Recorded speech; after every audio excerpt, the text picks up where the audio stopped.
ශෙපනියාගේ පොත පළවන පරිච්ඡේදය ස්වාමීන් වහන්සේගේ දවස අපරාධකාර යුදා කෙරෙහි විනිශ්චය දවසක් බව. ආමොන්ගේ පුත්‍ර වූ යුදාහි රජ වූ යොෂියාගේ දවස්වලදී හෙසකියාගේ පුත්‍ර වූ අමරියාගේ පුත්‍රයා වන ගෙදලියාගේ පුත්‍ර වූ කූෂිගේ පුත්‍රයා වන ශෙපනියා වෙතට පැමිණි ස්වාමීන් වහන්සේගේ වචනය.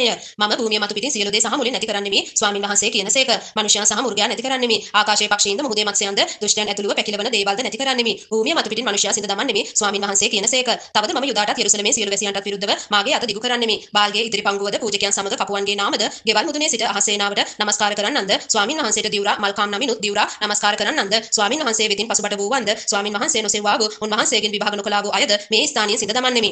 ස්වාමියෝ දෙවියන් වහන්සේ ඉදිරියේ නිශ්ශබ්දව සිටපන්න. මක්නිසාද ස්වාමීන් වහන්සේගේ දවස ළඟව තිබේ. ස්වාමීන් වහන්සේ පූජාවක් පිළියෙල කොට තමන් විසින් කැඳ වූ අය කැප කර තිබේ. එසේ ස්වාමීන් වහන්සේගේ පූජාවේ දවසේදී අධිපතින්ටද රජගේ පුත්‍රයන්ටද විදේශී ඇඳුම් අඳින සියල්ලන්ටද දඬුවම් කරන්නෙමි. ඒ දවසේම එලිපත්ත උඩින් පැන තමුන්ගේ ස්වාමිවරුන්ගේ ගෙවල් බලාත්කාරයෙන්ද ප්‍රයෝගයෙන්ද පුරවන සියල්ලන්ටත් දඬුවම් කරන්නෙමි. එම දවසේම මත්ස්‍ය දොරටුවෙන් ഘോഷාවක්ද දෙවෙනි කොටසෙන් කෑමර ගැසීමක්ද හෙල් වලින් බිඳීමේ ශබ්දයක්ද වන්නේ යයි ස්වාමීන් වහන්සේ කියනසේක.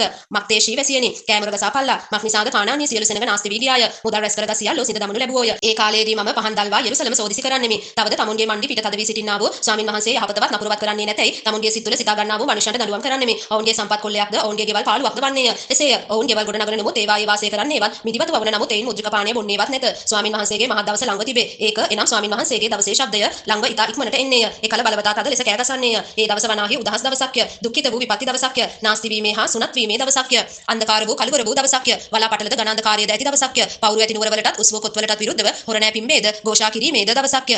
ස්වාමීන් වහන්සේට විරුද්ධව පව් කළ බැවින් මේ මනුෂ්‍යයන් අන්ධයන් මෙන් ඇවිදින හැටියට මම ඔවුන් පිට විපත්ති පමුණුවන්නෙමි. ඔවුන්ගේ ලේ දූලි මෙන්ද ඔවුන්ගේ මාංශය කසල මෙන්ද වගුරුණු ලබන්නේය. ස්වාමීන් වහන්සේගේ උදහස් දවසේදී ඔවුන්ගේ ඍජු නිසාවත් ඔවුන්ගේ රන් නිසාවත් ඔවුන්ට ගැලවෙන්නට නුපුළුවන. උන්වහන්සේගේ ජුවලිත ගින්නට මුළු දේශය විනාශ වන්නේය. මක්නිසාද උන්වහන්සේ දේශයේ වසන සියල්ලන් පිටට අන්තිමයක් එනම් භයානක අන්තිමයක් පමුණුවනසේක. ආමෙන්.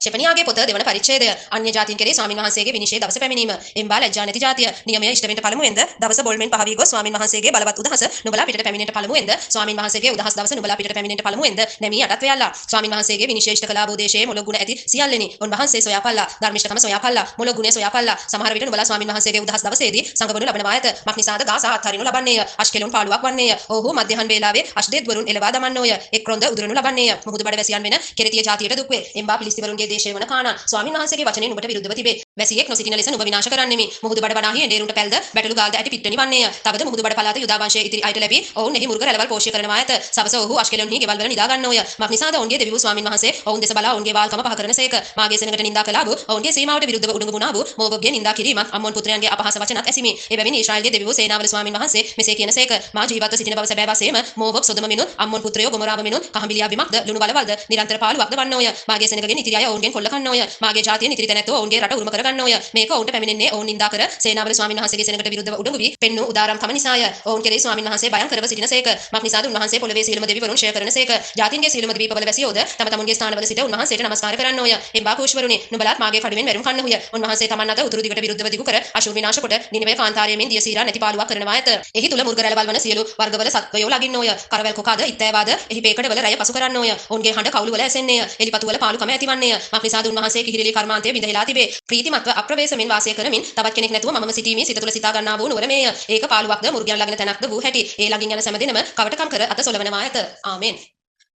ශෙපනියාගේ පොත තුන්වන පරිච්ඡේදය යෙරුසලම කෙරෙහි විනිශ්චය. එය අන්තිමට පවිත්‍ර කරනු ලැබීම. කැරලිකාර වූ අපවිත්‍ර වූ පීඩා කරන්නා වූ නුවරට දුක් වේ. ඈ හඬට කීකරු වූවාය. අවවාදයේ පිළිනොගත්තාය. ස්වාමීන් වහන්සේ කෙරෙහි විශ්වාස නොකළාය. ඇගේ දෙවියන් වහන්සේට ලංගුනේ නැත. ඈ තුල සිටින ඇගේ අධිපති වූ ගොරවන සිංහයෝය. ඇගේ විනිශ්චයකාරයෝ සැන්දෑ වෘකයෝය. ඔහු පසුවදාට කිසිවක් ඉතුරු නොකරති. ඇගේ ප්‍රොපේතවරු අහංකාර ද්‍රෝහී මිනිසයෝය. ඇගේ පූජකයෝ ශුද්ධ දේ කෙලහුවෝය. ව්‍යවස්ථාව පෙරළුවෝය. ඈ තුල ස්වාමීන් වහන්සේ ධර්මිෂ්ඨව සිටිනසේක. උන්වහන්සේ අධර්මිෂ්ඨකම නොකරනසේක. නොවරදවා උදයක් පාසා උන්වහන්සේ තමන්ගේ විනිශ්චය එළියට ගෙනෙනසේක. නමුත් අධර්මිෂ්ඨයාට ලැජ්ජාව නොදෙනි. මම ජාතීන් සිඳ දැමීමි. ඔවුන්ගේ පවුරු මුදුන් පාළු වී තිබේ. ඔවුන්ගේ වීතිවල කිසිවෙක් නොවන හැටියට ඒවා පාළු කළමි. ඔවුන්ගේ නුවරවල මිනිසෙක්වත් වැසියෙක්වත් නොසිටින ලෙස ඒවා නටබුන් වී තිබේ. මා විසින් ඈ ගැන නියම කළ සියල්ල ලෙස ඇගේ වාසස්ථානයේ සිඳ දමනු ලබන පිණිස නුඹ මා කෙරෙහිම බය වී අවවාදය පිළිගන්නේ යයි කීවෙමි. එහෙත් ඔහු අලුයම නැගිට තමුන්ගේ සියලු ක්‍රියාවල් දූෂ්‍ය කළෝය. එබැවින් කොල්ල ගැනීමට මා නැගිටින දවස දක්වා මා ගැන බලා සිටපල්ලා යයි ස්වාමීන් වහන්සේ කියනසේක. මක්නිසාද මාගේ නියමය නම් ජාතීන් රැස් කොට රාජ්‍යවල් එකතු කොට මාගේ කෝපය වන මාගේ මුළු බලවත් උදහස ඔවුන් කෙරෙහි වැගිරවීමය. එසේය මාගේ ජුවලිත ගින්නෙන් මුළු පොළව විනාශ වන්නේය. එකල සියලු ජනයන් ස්වාමීන් වහන්සේගේ නාමයට ආඥා කොට එක්සිත්ව උන්වහන්සේට සේවය කරන පිණිස ඔවුන්ට පවිත්‍ර භාෂාවක් දෙන්නෙමි. විසිර ගිය මාගේ සෙනඟ වන මට කන්න ලව් කරන්න කූෂ් ගංගාවලට එගොඩින් මාගේ පඳුර ගෙනෙන්නෝය. නුඹ මට විරුද්ධව කළා වූ නුඹේ සියලු අපරාධ ක්‍රියා නිසා ඒ කාලයේදී නුඹ ලැජ්ජාවට නොපැමිණෙන්නේය.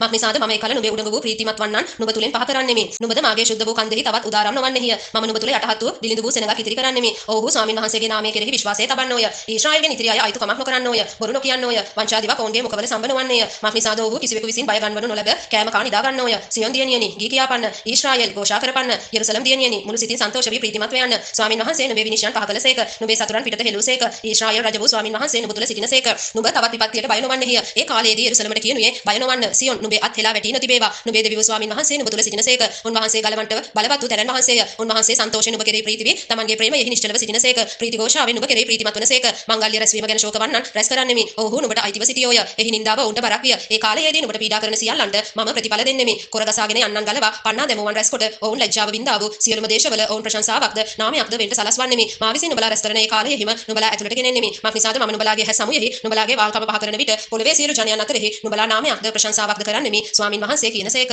ආමේන්.